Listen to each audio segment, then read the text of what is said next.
The day man went into space could be said to be a modern myth, a legend that arises to meet the spirit of the age in which it is born.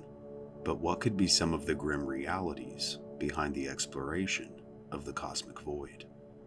Speculation has long existed that early experimental flights claimed the lives of more than a few humans, the names of which have never graced headlines.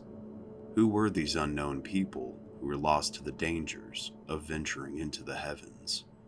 Today, we will be discovering the unexplained and investigating the story of the Lost Cosmonauts here on Mystery Archives.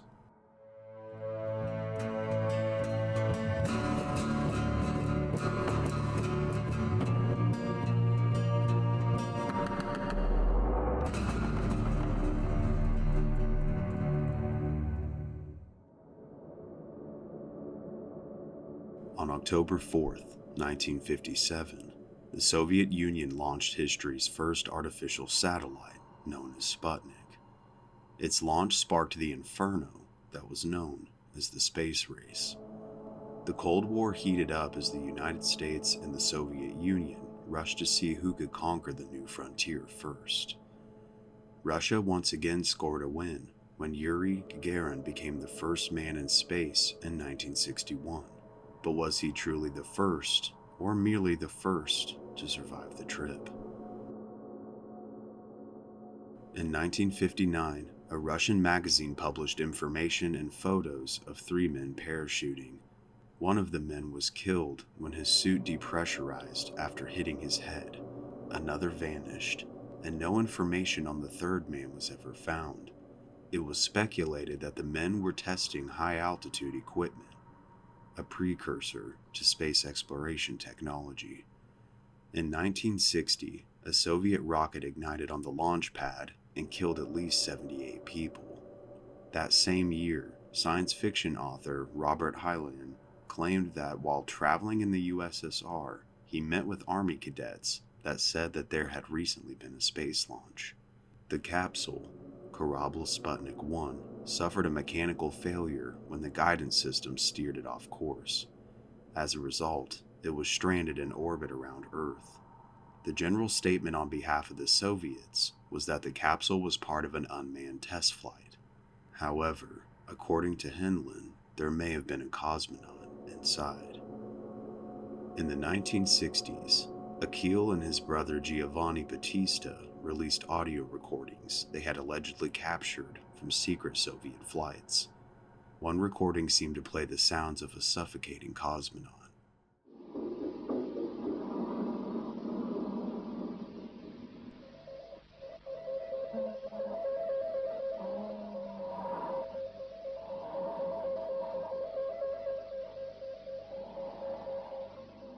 Listening to the static, the brothers determined that another recording was an SOS moving away from Earth.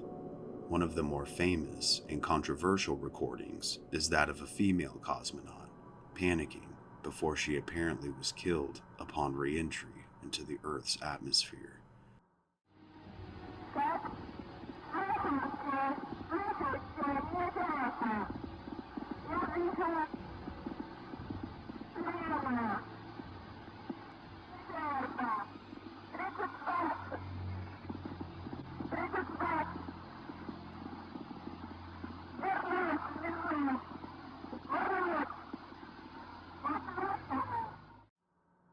In total, the brothers released 9 recordings over the course of 4 years, each capturing a different scenario of cosmonauts participating in space flights that either succeeded or failed. These audio recordings, however, while being one of the main pieces of evidence cited for the Lost Cosmonauts, have long been claimed to be a hoax. One objection is the fact that the female cosmonaut spoke extremely bad Russian, and that the brothers' sisters were learning Russian at the time, which would have made her a more than likely candidate to be the voice heard on the tape. Another problem is that in spite of highly sophisticated radio surveillance stations in Europe at the time, somehow the brothers were the only ones who managed to capture this extremely valuable information about Soviet space operations. That being said, These recordings are only a small piece of the puzzle, as more high-profile flights occurred, which are more difficult to dismiss. Vladimir Ilyushin was among the most esteemed and venerated men in the Soviet Union during the 1960s. Son of the Soviet aircraft designer Sergei Ilyushin, Vladimir was among the most distinguished of Soviet test pilots. In 1959, he set the world altitude record when he reached 30,000 meters in his Sokyol-9 jet fighter. In 1960, he received the Hero of the Soviet Union medal for his high-altitude and high-speed test flights. Initially, Vladimir was not a member of the Cosmonaut Corps when they were founded in 1959. Focusing more on gaining the world altitude record, he soon realized that any record of his would be crushed by this achievement of reaching Earth's orbit. Possibly as a result of his father's political influence, Vladimir was allowed to join the original cosmonauts a year after the group was formed. After an intensive training program, he became the most talented cosmonaut of the group. 1961 photos show Vladimir undergoing spaceflight training. One of his colleagues had been launched into space in secret on February the 2nd of 1961, but something went horribly wrong in the early stages of the flight, which rendered the pilot unconscious. Unable to return to the Earth until the 17th orbit in order to avoid a forced landing on foreign soil, the cosmonaut lost his life in orbit.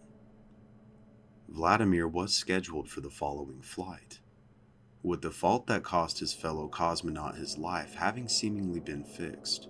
Vladimir boarded the Rossiya and launched into orbit on April 17th of 1961. According to reports, something again went wrong. Before completing his first orbit, Vladimir lost consciousness and stopped responding to radio calls from mission control. Due to Vladimir's high profile, an emergency landing was attempted on the third orbit. The capsule touched down in China. The normal process for Vostok landings involved ejecting the pilot from the capsule at 20,000 feet, with the pilot touching down with the parachute. Unfortunately, since Vladimir was unconscious, he was unable to eject and sustained serious injuries when the Rossiya hit the ground. He was hurt but alive, gaining the honor of being the first man to return alive from orbit.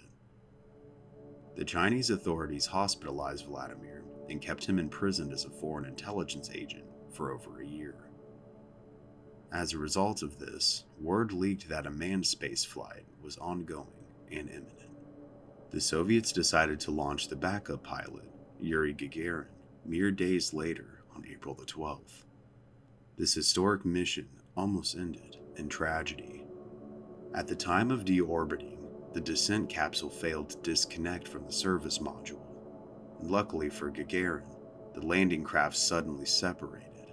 The maneuver occurred nearly 10 minutes after the intended time, which led to Yuri landing in a remote area away from recovery teams.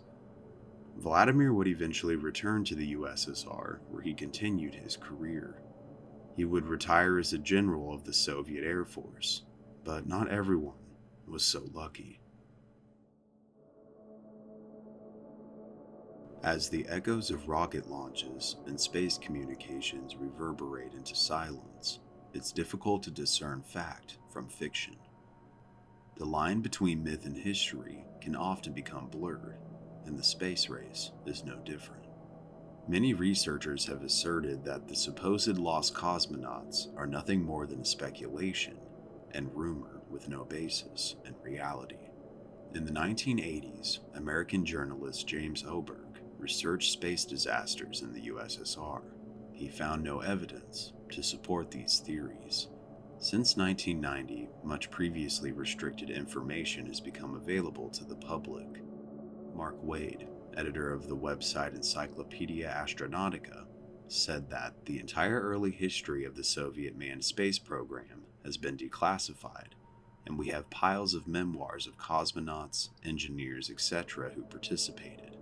We know who was in the original cosmonaut team, who never flew, was dismissed, or was killed in ground tests. Ilyushin was not one of them.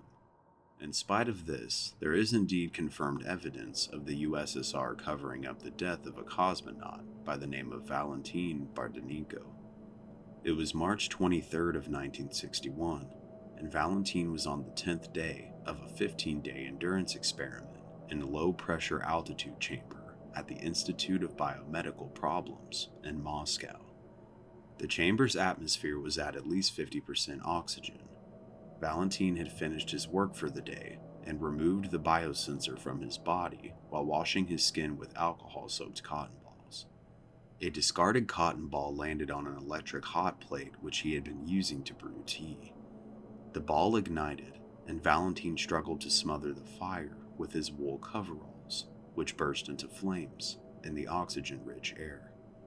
Due to the pressure difference, it took a doctor half an hour to open the chamber door. Valentin suffered third-degree burns all over his body. Yuri Gagarin spent several hours at the hospital at the death watch of the officer. Valentin would die of shock 16 hours later. Photographs of the original cosmonauts would later be doctored in an attempt to erase his presence from history. A failed experiment the USSR could not afford to let into the public consciousness. In 1971, the crew of the Apollo 15 placed a plaque on the moon dedicated to the fallen astronauts. Valentin's name was not among them. Space has fascinated mankind since the days of the Cold War, a frontier of mystery, danger, and beauty, captivating the minds of past and present. But it is easy to forget the pile of bones that enabled us to reach the stars. Many of the bones belong to people with homes, families, and names that in some cases might never have been remembered. Their deaths were tragic, but ultimately the legend of the Lost Cosmonauts burns bright as a rocket launching into the eternal heavens. So what do you think of the Lost Cosmonauts? Did the Soviets really send people to their deaths and erase all the evidence of what happened? Or are these all just aging remnants of the Cold War rumor? Let me know down in the comments below. Don't forget to like this video and subscribe with the bell for more content, and share this video on social media. It really helps us out when you do. Until next time, this has been Cody here with Mystery Archives. Take care.